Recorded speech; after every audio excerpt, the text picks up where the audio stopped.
Pemirsa, Baca Pres Koalisi Perubahan Anies Baswedan tidak khawatir terkait survei elektabilitas yang menempatkan pasangan Anies Muhaimin di posisi ketiga. Menurut Anies, angka yang muncul dalam survei justru menjadi feedback yang baik dan pemicu untuk bekerja lebih keras. Itu kan mereka semua melakukan survei, pasti ada metodenya, pasti mereka bisa bertanggungjawabkannya. Sayangnya, pemilu tidak berdasarkan survei. Pemilu itu nanti sensus. Pada saat 14 Februari 2024, pada saat itulah kita akan melihat pandangan masyarakat yang sesungguhnya. Dan pengalaman kami di Jakarta itu belum pernah ada survei yang menempatkan kami nomor 2, apalagi nomor 1. Bahkan seminggu sebelum Pilkada Jakarta, kami ini masih tetap nomor 3 dengan selisih yang amat jauh. Lalu ketika terjadi pilkada, suasananya berubah sekali. Angkanya lain sekali. Dan kita tahu yang menang yang mana. Jadi yang saya ingin sampaikan kepada semua, baik pada relawan, angka yang muncul di survei ini jadikan ini sebagai pemicu bagi kita. Untuk kerja lebih keras, untuk menjangkau lebih banyak. Dan kami terima kasih sekali, tidak perlu bayar mahal-mahal, bisa mendapatkan informasi-informasi ini semua. Karena sekali survei itu berapa ratus juta yang harus dikeluarkan. Jadi kadang-kadang saya berpikir kalau ada yang bisa melakukan survei tiap 2 mingguan, itu kan angkanya mahal juga ya. Artinya pasti harus ada yang membiayai untuk itu.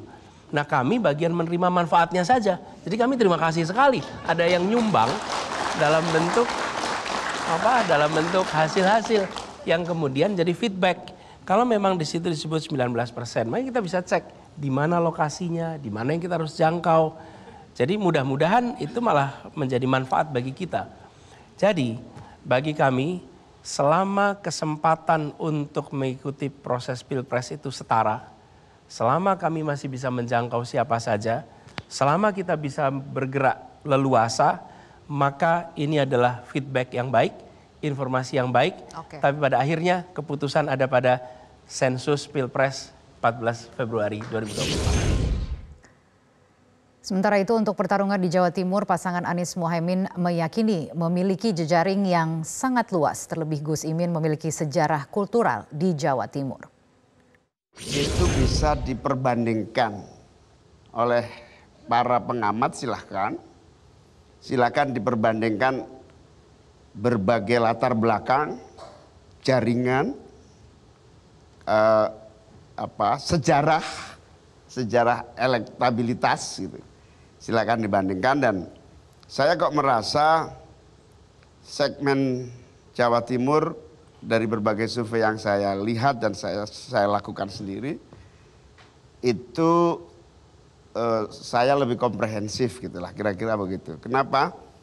Ada track sejarah, ada jaringan yang saya miliki kuat sekali. Kemudian ada sejarah pergulatan di keluarga besar NU yang semua saya kira tahulah. Saya tidak bisa ngomong kalau soal kelebihan saya, biar orang yang lain yang menilai. Kira-kira begitu. Kalau boleh saya nerusin dikit ya. Saya juga melihat begini, kekuatan yang dimiliki oleh Gus Muhaimin ini justru karena beliau memimpin sebuah partai politik. Memiliki latar belakang kultural yang sama tidak berarti memiliki basis dukungan yang sama. Kenapa? Karena untuk bisa mendapatkan dukungan elektoral, dan elektoral itu maksudnya suara, itu harus ada jejaring yang tadi beliau sebutkan. Dan jejaring yang dimiliki PKB adalah jejaring yang sangat luas. Ketika bicara Jawa Tengah, Jawa Timur, itu adalah home base-nya. Yang mereka memiliki jejaring yang sangat luas. Sehingga yang dimiliki oleh Gus Muhaimin ini bukan hanya secara kultural, beliau adalah cicit dari pendiri NU, tapi juga beliau merawat jaringan dukungan Ahlus Sunnah wal Jamaah dalam sebuah partai politik yang dikelola secara modern oleh anak-anak muda semua di PKB ini, anak-anak muda semua yang jejaring itu sampai ke seluruh daerah. Dan saya merasakan ke Jawa Timur sebelum bersama PKB dan sesudah PKB, rasanya beda sekali, terasa sekali. Dan ada tambahan dikit. Ini Mas Anies yang menilai ya, bukan saya kan. Ya, udah dibelain tuh Gus. Iya, makanya Gus. silakan dengarkan sendiri kira-kira. Nah, di NU itu ada 2 survei. Survei langit sama survei bumi. Nah, yang begini-begini tadi survei bumi. Nah, survei langit itu saya sudah prediksi. Kalau saya sama Mas Anies, pasti kader NU yang lain bakal laku. Tapi siapa yang dahulu, dialah yang menang.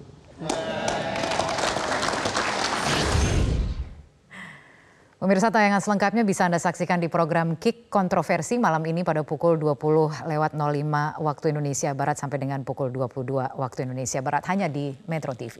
Jelajahi cara baru mendapatkan informasi. Download Metro TV Extend sekarang.